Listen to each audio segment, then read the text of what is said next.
नमस्कार, मी वैद्य राहुल साळुंखे. रुग्ण म्हणतात की तुम्ही आयुर्वेदिक देताय, तुम्ही पथ्य खूप सांगता. बाकीच्या ठिकाणी कोणी पथ्य नव्हती सांगितली, तुम्ही पथ्य खूप सांगता. हे पाळायचं, ते पाळायचं, अशी सगळी पथ्य सांगता.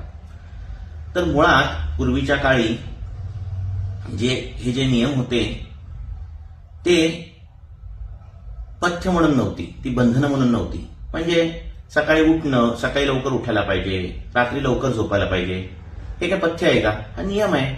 हा दिनचर्येचा नियम पाळायलाच हवा.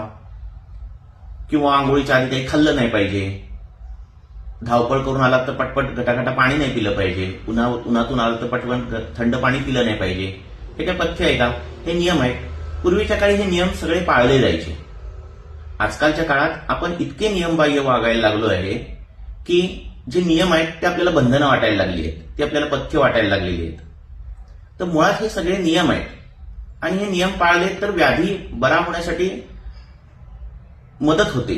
शरीराला कुठलाही व्याधी हा बराच करायचा असतो, पण तुमच्या आहार विहाराचे जे नियम जर पाळले तर तो व्याधी लवकर बरा होण्यासाठी मदत होते.